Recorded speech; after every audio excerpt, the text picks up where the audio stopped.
Sadly, there was no treaty at the end of the Third Punic War. Carthage was dead. Instead, this final episode of the series will go over the diplomacy that caused the Third Punic War, Rome's ultimatums to Carthage. With the Second Punic War now wrapped up, Carthage had to reshape a new future for its people, and so they went back to their roots, a full focus on mercantile trading. Carthaginian merchants were sailing far and wide, the economy recovered, and although Carthage probably never truly believed they could reach their old heights, they were certainly able to prosper once more, all the while faithfully following the treaty signed with Rome.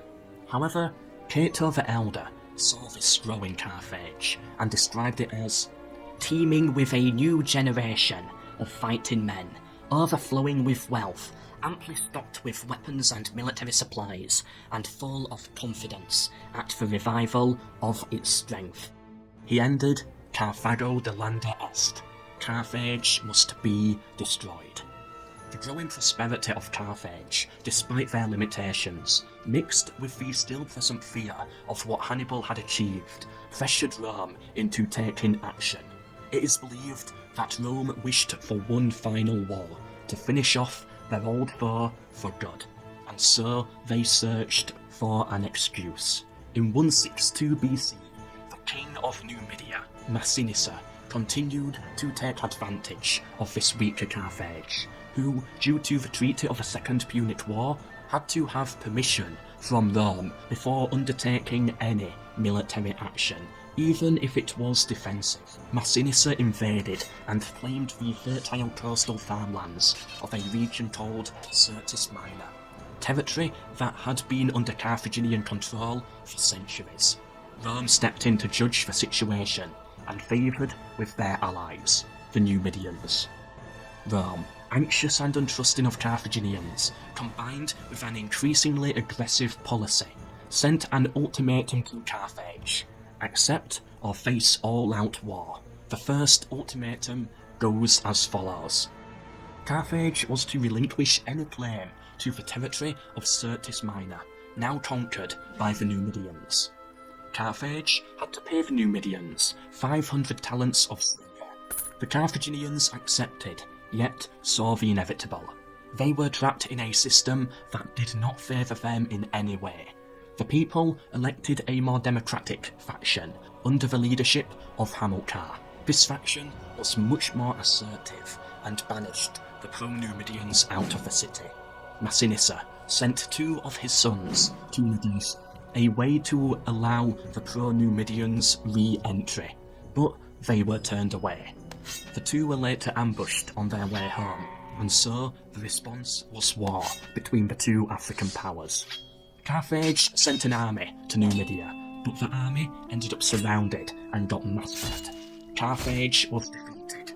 Not only did Carthage lose territory, but they had also broken their treaty with Rome, having taken arms without permission. Rome arrived in Carthage with an army, and the Carthaginian envoys were forced to walk within full view of the orderly legions to get to the negotiations, a show of Roman might. This is the Treaty of the Third Punic War.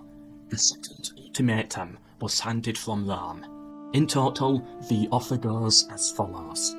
They demanded Carthage surrendered 300 of their noblest youths to Rome as hostages to keep the peace. Carthage accepted. In addition, Carthage also had to disband their army and hand over their weapons. The estimates are that this amounted to enough armour and weapons to support up to 20,000 men and 2,000 giant catapults. The rest is unknown. Carthage accepted again.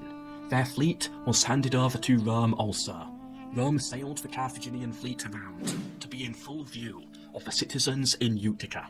There, the Romans set fire to the Carthaginian fleet, a humiliating move. Both of these had to be accepted and carried out first before the final demand came through. The third and final demand that came from Rome argued that Carthage itself was a fortified city, making that also a threat and a treaty break. The Carthaginians must tear down their capital and move all of their inhabitants inland by 10 miles, losing all access to the coast. This was an insulting demand, and one Carthage simply could not accept. Carthage refused to accept the ultimatum. Rome used that as justification for war. Carthaginian envoys tried to go to Rome itself to renegotiate, also requesting for a 30-day truce from the Roman army stationed in Africa. But all of this was declined. The war would last for over 3 years and result in the end of Carthage. The city was burnt to the ground and the population massacred. The final 50,000 Carthaginians were then sold into slavery. Every treaty up until this point, one could argue, was fair and logical and fit in with the expectations of diplomacy at the time. However, the 2 final ultimatums pressed upon Carthage, triggering the Third Punic War, are heavily viewed as being a blatant example of Roman aggression, unnecessary and cruel. Even Roman historians, such as Polybius, states that these final orders were unjustifiable. The history of Rome and Carthage has been told numerous times, from many points of view. However, here we try and do it a little bit differently. Hope you enjoyed, and I hope you learnt something. Please consider subscribing to the channel to support the work, and comment down below what treaties you wish me to cover next. I'll hear out all ideas. But for now, this has been the history of diplomacy.